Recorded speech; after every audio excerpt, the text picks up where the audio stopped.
warahmatullahi wabarakatuh. Perkenalkan, nama saya Yana Atia Kusumaningsih dengan NPM A1A021090 dari Prodi Pendidikan Bahasa Indonesia kelas 2C.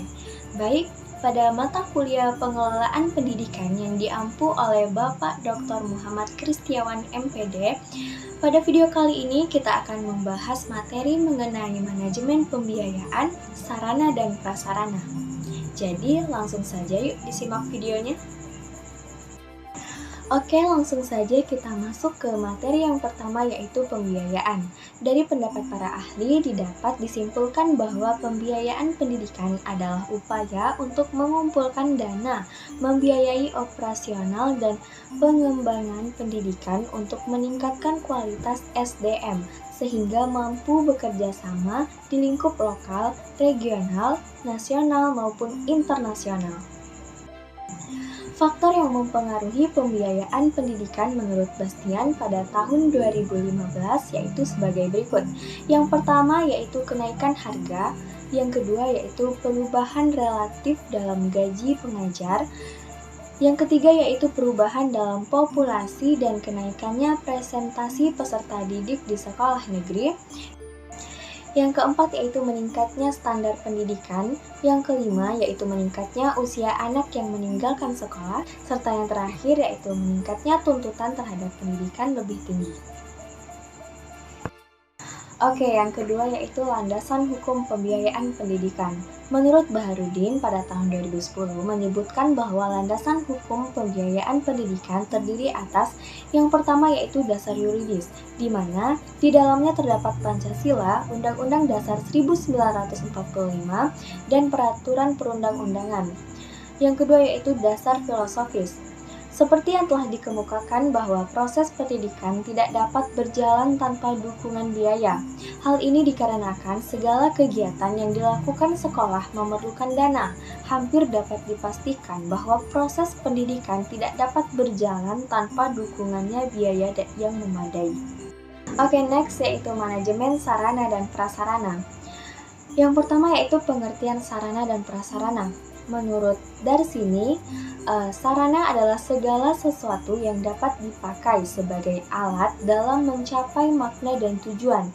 Menurut Kamus Besar Bahasa Indonesia pada tahun 2002, sarana adalah segala sesuatu bisa berupa syarat atau upaya yang dapat dipakai sebagai alat atau media dalam mencapai maksud dan tujuan. Oke, yang kedua yaitu perencanaan sarana dan prasarana. Perencanaan adalah menetapkan pekerjaan yang akan dilaksanakan untuk mencapai tujuan yang digariskan.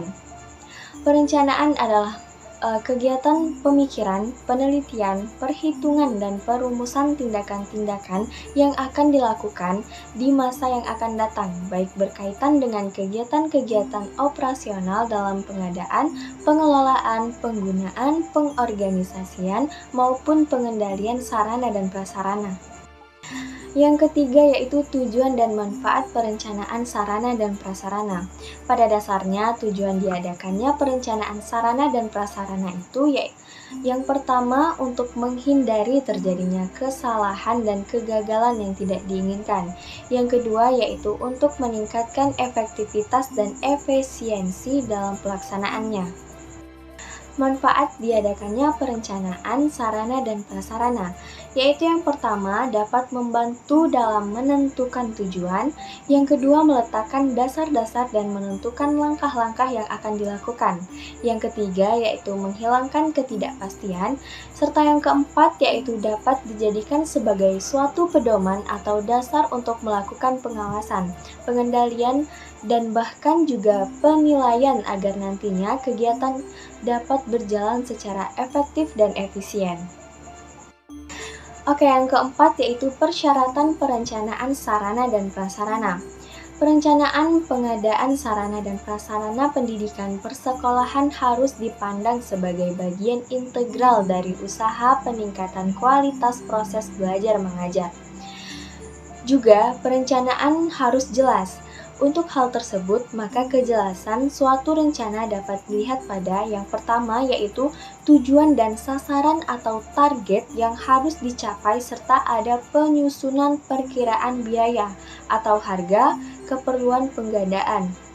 Yang kedua yaitu jenis dan bentuk tindakan atau kegiatan yang akan dilaksanakan. Yang ketiga yaitu petugas pelaksana, misalnya guru, karyawan, dan lain-lain. Yang keempat yaitu bahan dan peralatan yang dibutuhkan, serta yang kelima yaitu kapan dan di mana kegiatan itu akan dilaksanakan.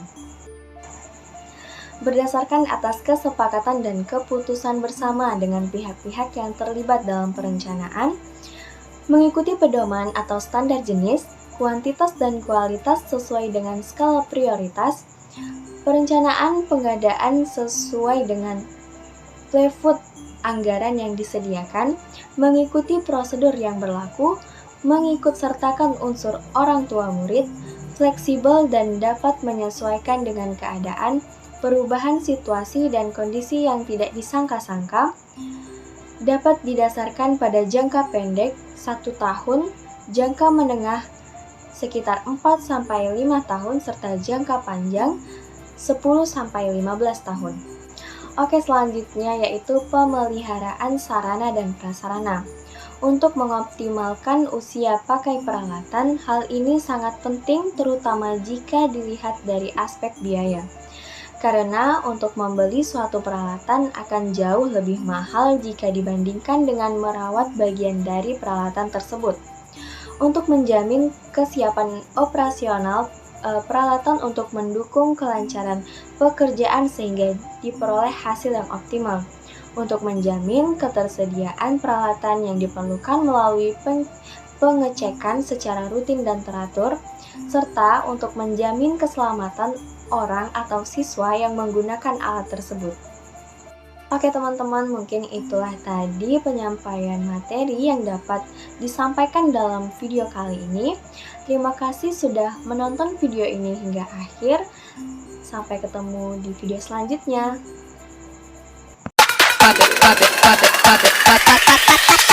Holy moly, moly, moly.